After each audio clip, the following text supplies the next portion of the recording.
brought her back again. So without further ado, Deborah, the floor is all yours. Go. Thank you very much. Thank you very much for inviting me back. This is fantastic. Tonight we're going to talk about a bit of a peculiar case of witchery. Many years ago, it was in the 15th century, and I suppose what I really wanted to do was kind of challenge the idea. Well, I wanted to give a bit of context for something, for a witch trial, because more often than not we hear about witches who are highly caricatured through both fiction and also through propaganda. So Brian has explained who I am, so we don't need to go through that, although please do follow me on Twitter. That's probably the biggest, the most frequent social channel that I'm on. As he said, I was editor of The Skeptic magazine. We're going to talk about heresy, sorcery, royalty and a witch, because counterintuitively, royalty did mix with at least one witch, probably more. Let's start with a question. Which of these two women do you think is the witch? I found out last time when I gave this story that may well be Amber Heard modelling that top photo. I wouldn't recognise her.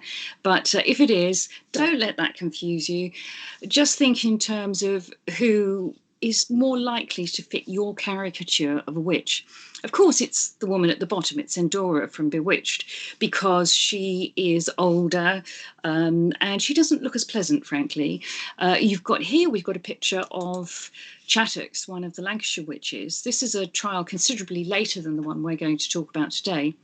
The Lancashire witches were prosecuted in 1612. And so it was a different era. The kind of the victim pool was from a different demographic by that point. And this illustration was done in the 19th century by Ainsworth. But you can still see there is the caricature. There is this sort of bitter old woman, sort of wizened and bent over and wrinkly. And here we have a wonderful illustration by Chas Addams, who did the Addams Family. And I like to think of this photograph as my aunties in the bath, because my aunties were a bit bizarre too, which is why I got interested in all this stuff. So let's hear what they have to say about Marjorie Jourdemain, not my aunties, the contemporary chroniclers. In fact, this was written about a century after Marjorie Jourdemain's trial and execution in 1441. The Mirror for Magistrates, which was a collection of stuff published around about 1560, you can see that there was an old beldam called the Witch of Eye. Old Mother Madge, her neighbours did her name. So she was a witch. She lived in a place called Eye, which is actually Ebury. There's a manor called Ebury in Westminster, who wrought wonders in hearsay. Fiends and fairies, her charming would obey. So she's in charge of sort of, lesser demons, imps and fairies. Fairies weren't nice in traditional folklore. That's a kind of 19th century Baudelarisation that we think fairies give wishes and things. Traditionally, they were rather dangerous and damaging. Dead corpses from the grave she could uprear. That's serious. That's necromancy. That's kind of high magic. That's being able to do some serious black magic. And at that time, such an enchantress had no peer. So several references to her old age and certainly to her great power. So that is what they were thinking of a century later. Let's have a look at that word beldam. It's not flattering. An old woman, especially one who's considered ugly, a malicious or loathsome old woman. So again, even just a century after her execution in 1441, we have a caricature of a nasty old woman. And here we have a picture from Shakespeare's Henry VI. This was again illustrated far later, but you can see that Marjorie Jourdemain here is doing some really high magic. She's dealing with the devil. So she's not doing little tricks. She's not just sort of helping people with bits and pieces here and there. This is hardcore. This is interacting with the devil, and there's her helpers around behind her. And she, for some reason or other, is wearing sheet rather than a frock. I don't know why. And we can see here that the artist hasn't done her any favours. He doesn't think that she's young or attractive either. In fact, he appears to have used Vinnie Jones as a model. So if we're going to look at the Bible and we're going to look at the religious background of whether or not somebody should be dabbling with magic, it's usually taken, there's a precedent that's very clear from the Bible, from Deuteronomy, that people really shouldn't muck around with these dark powers. The first line is very clearly a reference to something called the Pits of Tophet. I don't know if you've ever heard of that. That was where different sects in the ancient biblical lands practiced slightly different religious rites, and the Pits of Tophet were where they sacrificed their own perfect firstborn to the gods. So this was disapproved of by what was sort of becoming established as the sort of Judaic strand of that kind of religion. And so they made this very strong reference: don't let anyone, don't associate with people who immolate their sons or daughters in the fire.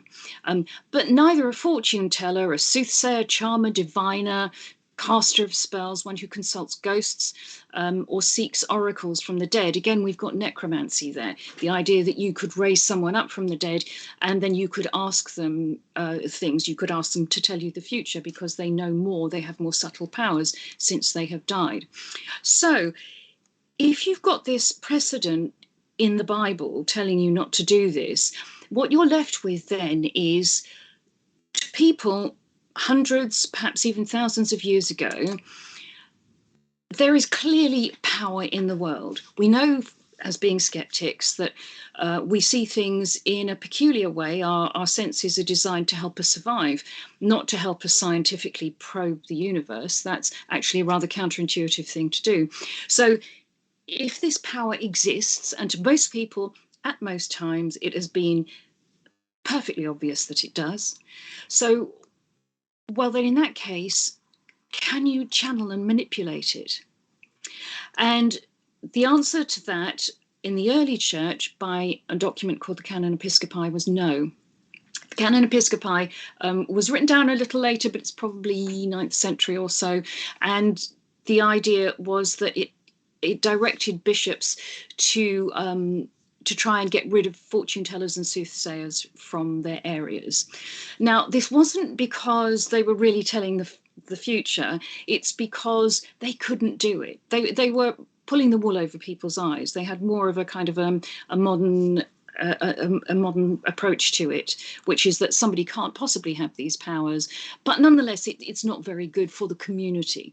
If people do fall into this trap, they're putting their own souls in danger, they're putting other people's souls in danger.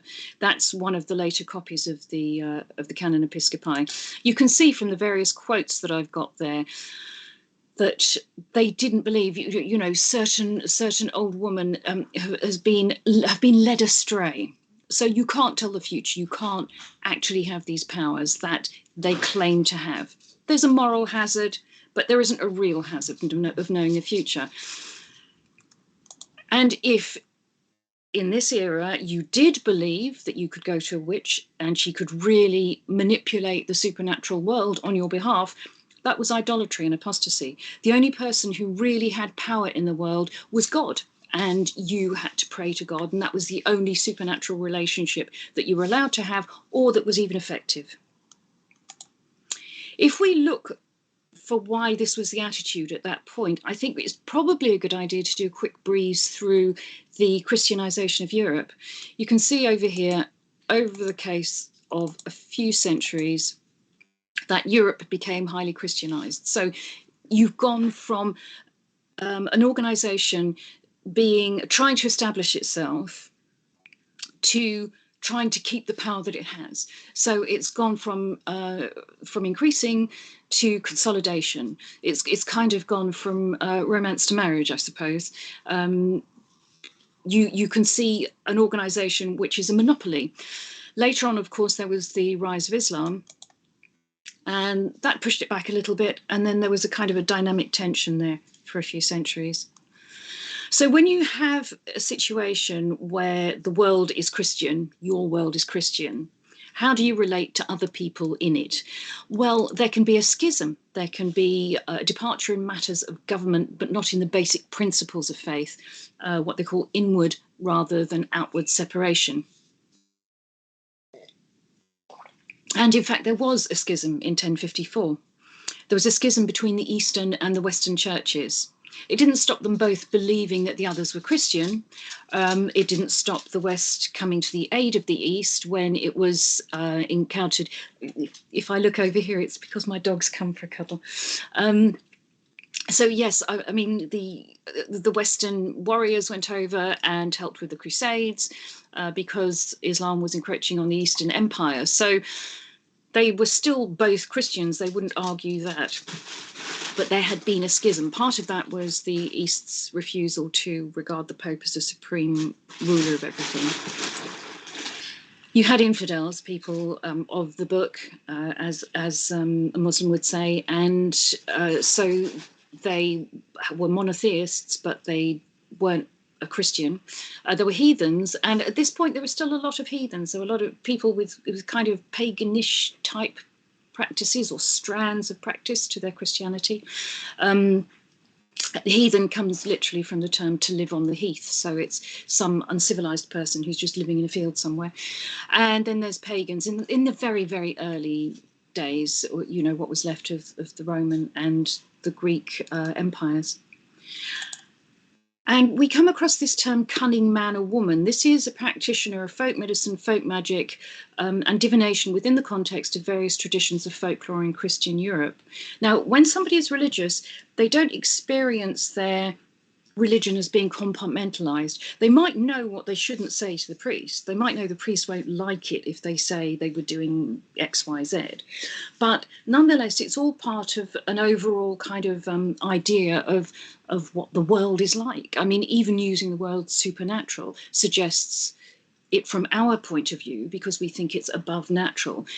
To delineate those ideas, it really took an awful lot of philosophical work and a lot of scientific background.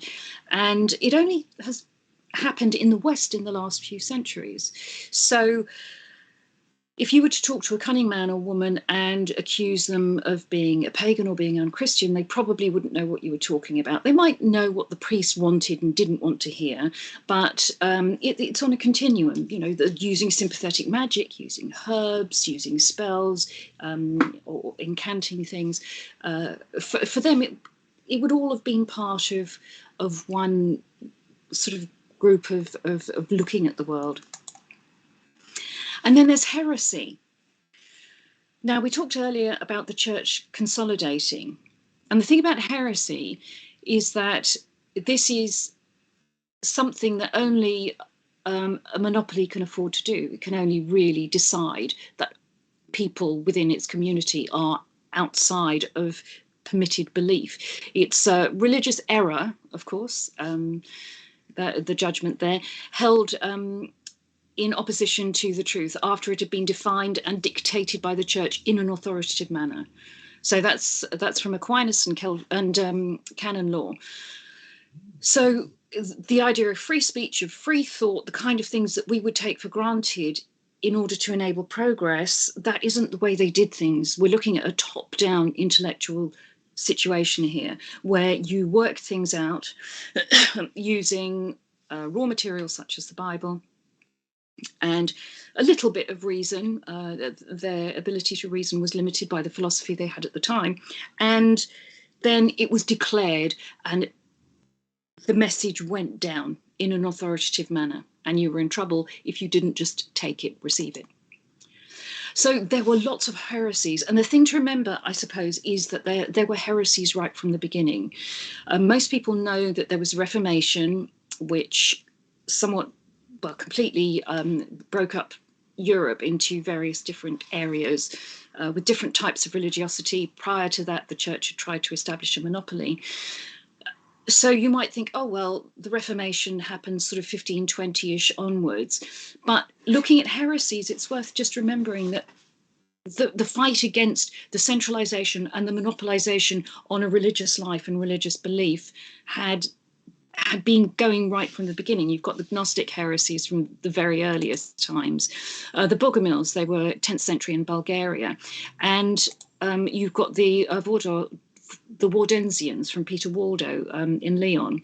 Something that a lot of these organizations had is that they wanted, first of all, to take spirituality onto a personal level. So they were going, well, I can pray to God without the mediation of a priest. I can have a spiritual experience without having it authenticated by somebody else. But in addition, it was usually political too. So the state was becoming top downwards, and the church was becoming top downwards at this era in history, from kind of, 9th, 10th centuries onwards. So you're getting people reacting against being told what to do by very hierarchical, aristocratic, secular powers as well. And so quite often these heresies embodied not just a spiritual, but also a political element to them. There was the Albigensian Heresy, which was, I think, might be one of the first kind of officially recorded genocides. I know it's been called a genocide. I can't remember by whom, but it was horrific. And again, that had a political element to it. In northern France, they were owed fealty by the southern French, by the people sort of down towards the Alps. But whether or not they could really quite control them was quite another matter. And in addition, they were fairly religiously independent too. So the church wanted to get them under their thumb, but of course the church has no army, so it has to wait until the state has a coincidental sort of agenda, and it can use somebody else's army. And this was particularly bloody and horrific. At that point, they were you're wondering whether or not they would culturally, in the south of France, be sort of looking south to just over the Alps, or whether they'd be looking north to the rest of France. And this consolidated France to where it is now, but it was deeply unpleasant. You've got the Lollards with John Wickliffe in the 14th century in England. He translated the Bible into English again. You can see he translated it into English, and by again I meant you can see this attempt to deliver spirituality directly into the hands of the end user. Somebody wanted to sort of have their own connection with God. He was lucky to live where and when he did. He came a lot under the protection of certain political elements in England at the time. And if he'd tried to do the same thing 50 years later, he would have been killed during his lifetime for it, probably. He was protected by John of Gaunt, who was a very, very powerful magnate in England at the time, and Jan Hus, who inspired the Hussites, who started the Bohemian Wars of Religion. And I don't know if you've ever been to Prague, but if you can go there, you can see all sorts of little witches and things. And they come from the reputation that comes from this time, that the people of Prague were religiously independent, and they had part of the Reformation Wars there. So you have, what I wanted to show there, I suppose, by whizzing through all that, was that the idea that somehow people would argue against the authority of the church isn't something that happened all of a sudden. It was happening consistently, and it just kind of broke out and remained in certain places after the Reformation. But prior to that, it wasn't that everybody believed everything, or that everybody wanted to receive their religious life and their religious authority from other people. However, there was a pushback from the church itself. Dominic de Guzman was a monk. He died before the Dominicans were, before the Inquisition was established, but he wanted to create a group of people within the Catholic Church who could counteract heresy. And after the Albigensian Heresy, this had been a big issue. So he created the Dominicans, and the Dominicans, otherwise known as the Black Friars, plenty of Black Friars areas within cities, that was what they were, that was where they would have their churches.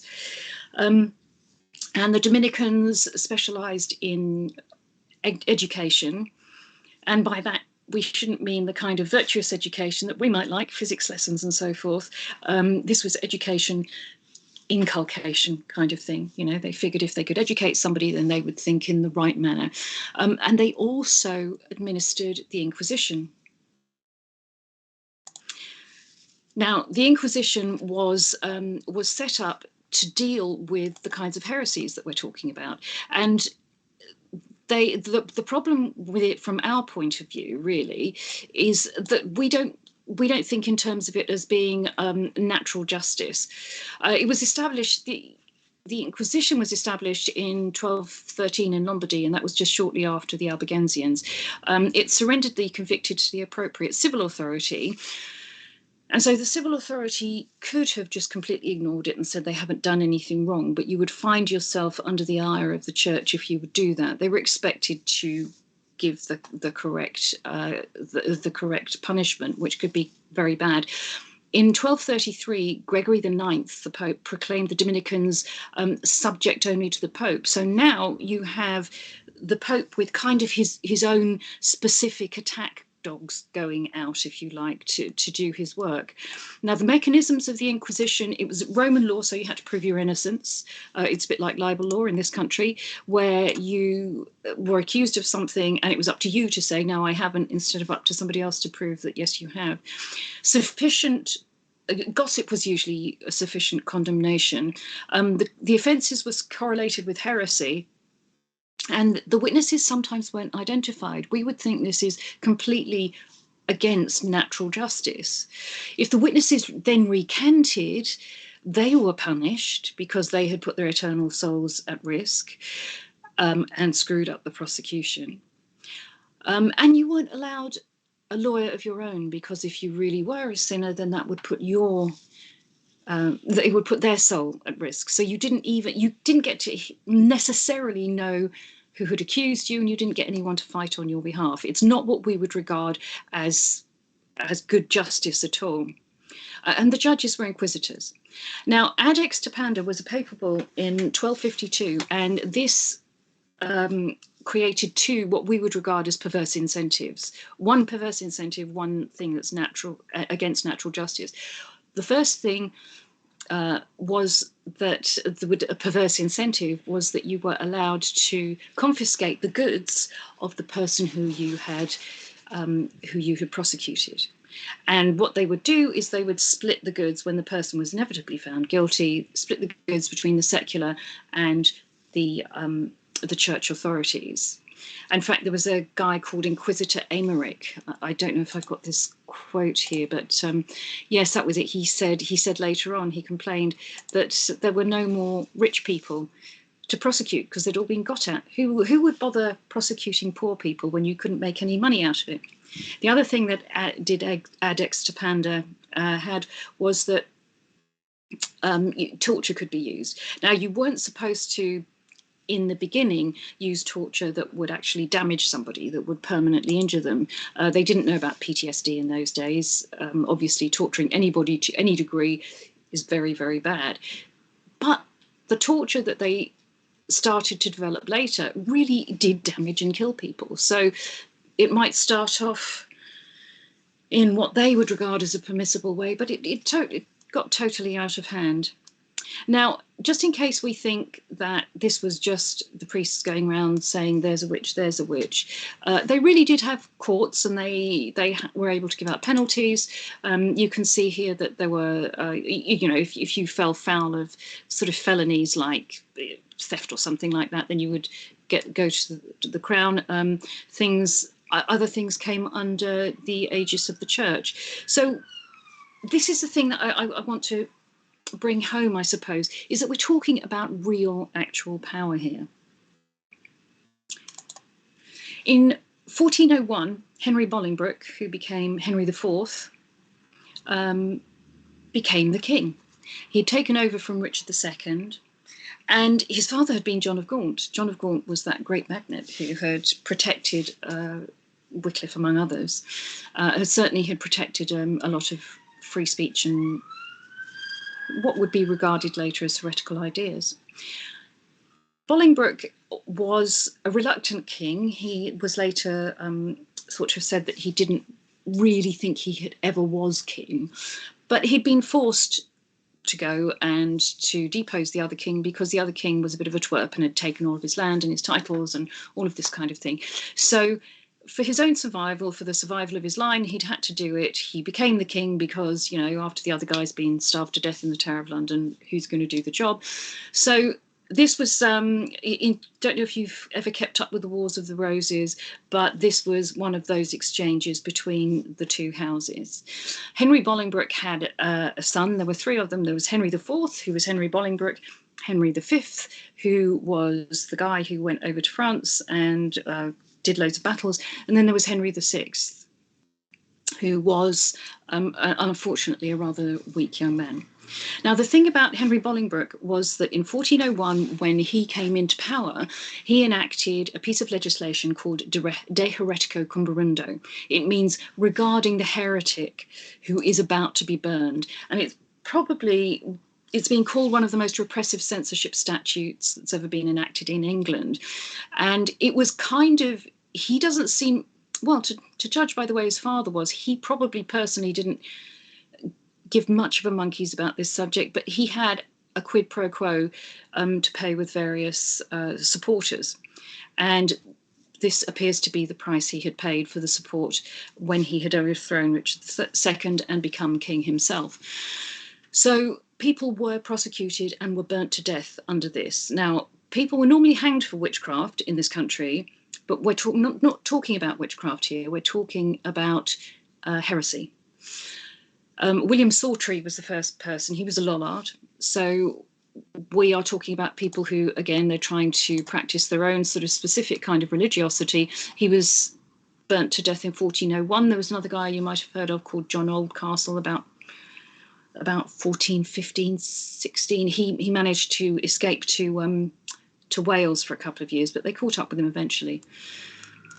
And probably the most high-profile person you will have heard of who was caught under De Heretico Cumberundo was Joan of Arc. Now, this was entirely a political thing.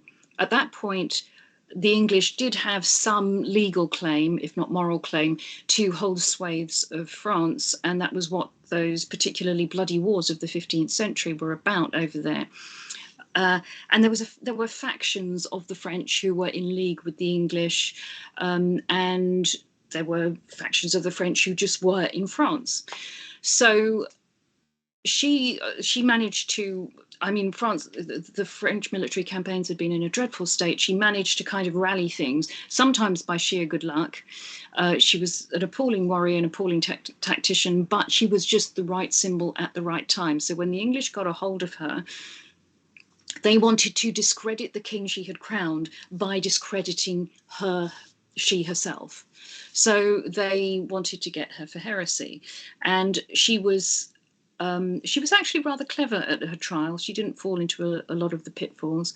But the two people who you can see on either side of her here after she was immolated for heresy, on one side there's John, Duke of Bedford, who's one of Henry the Fourth's sons, one of the Henry V's brothers, and the other one is Henry Beaufort, who is also a cousin a couple of generations back. And they were the English people who administered over Joan of Arc's trial. Now, let's have a look at the family tree. There we've got Henry's family tree, as I mentioned it. So he was the father. He had his son Henry V, who went to loads of wars in France. There's already one brother out of the picture, but there are two other brothers there for Henry V. There's John, Duke of Bedford, and then there's Humphrey. And then underneath, there's Henry VI, who ended up being king prematurely because his father died on the battlefield. And so the people around him ended up running the country on his behalf until he reached maturity. Now, Humphrey was married to a woman who he actually had two wives. His first one was, where's she gone? There we go. His first wife was Jacqueline of Hainault, and this was really very, very dynastic. It was it was a good political marriage for him. He didn't really seem to particularly have loved her. He actually dumped her in a rather disgraceful fashion on the continent and got a a divorce or an annulment. And so he could marry a woman called Eleanor Cobham. Now, the interesting thing about Eleanor Cobham, she got on with the king, but she got on with both the kings, but Henry V and Henry VI, but she was an unlikely bride for him because she wasn't really the same as his social standing. And in fact, when we take a look at the times of his two marriages, we can see that he married Eleanor Cobham indecently quickly after leaving Jacqueline of Hainault on the continent.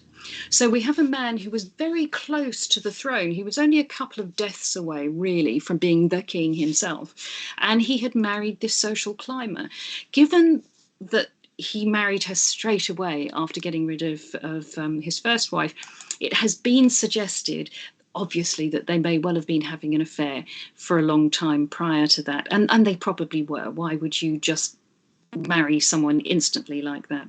The other thing about Humphrey was that he had a couple of illegitimate children from a couple of decades earlier.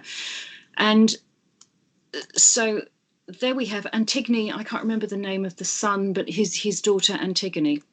So it has been suggested by some, certainly not by all, but it has been suggested by some that she may have been in the really tragic situation of perhaps having had an affair with Humphrey for a long time, watching him marry another woman for dynastic reasons, and possibly have actually given him a child, which she was unable to recognise as her own. A man could recognise a bastard, but a woman couldn't. So that's only theory, but it's possible, I suppose. Certainly what we do know is that by the time that she, the events that we're talking about now, she was sort of getting towards 40 and she hadn't got any children and she wanted them. So what do we know about Marjorie Jourdain? Oh, something else I think that I whizzed over earlier, which I should have explained, was that John, Duke of Bedford, who was involved in the trial of Joan of Arc, did die. So now you've got two brothers missing, and Henry V has already died in the fields of France. So by the late 1440s, you have a protectorate. And if anything happens to Henry VI, who is very, very young at this time, then Humphrey is the king. He hasn't had children yet, so Humphrey is the king. He is incipiently very, very powerful.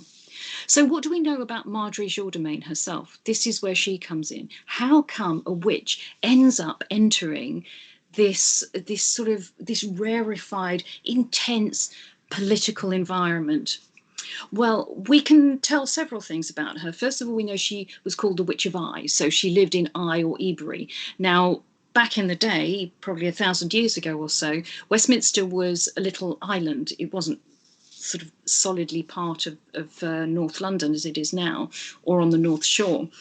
And there was a watercourse that went through, and there was kind of like a ford over it, where there was a little settlement called Eye, and the manor was called Ebury. So it's possibly a working kind of hypothesis that she would have lived there. Lots of other people did, so why not her? And we know that she lived in that manor. Now, we can't do any archaeology on this particular spot because it's been redeveloped. Buckingham Palace apparently, according to some, still has watercourses running underneath it. They have to channel it rather the same way that they have to channel the Fleet coming down from Ludgate Hill. There are all sorts of rivers and watercourses running under modern cities that have been covered up over the years, and this is one of them. So seeing as we can't go and excavate her house, what else can we tell about her? Well, we don't know a lot about Marjorie herself. We only really know what we know through the trials, but thanks to the brilliant work of a woman called Jessica Freeman, and you can get her paper online, and I suggest you do. I think it's called Sorcery at Court and in the Manor, something like that. And she did a lot of work on Marjorie Jourdain's husband, by which we can infer a lot about Marjorie Jourdain herself. The thing that Jessica Freeman found out from the records about Marjorie Jourdain's husband was that he was kind of an age with Humphrey and with his wife, with Eleanor. So this puts paid to the idea that Marjorie was some sort of old crone.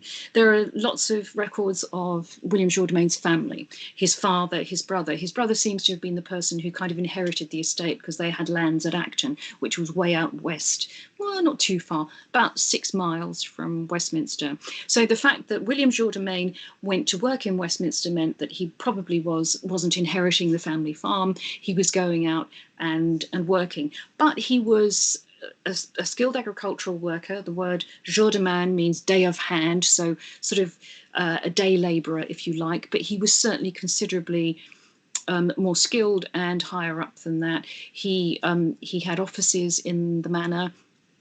He was kind of like part of the rising middle classes, if you like, a yeoman.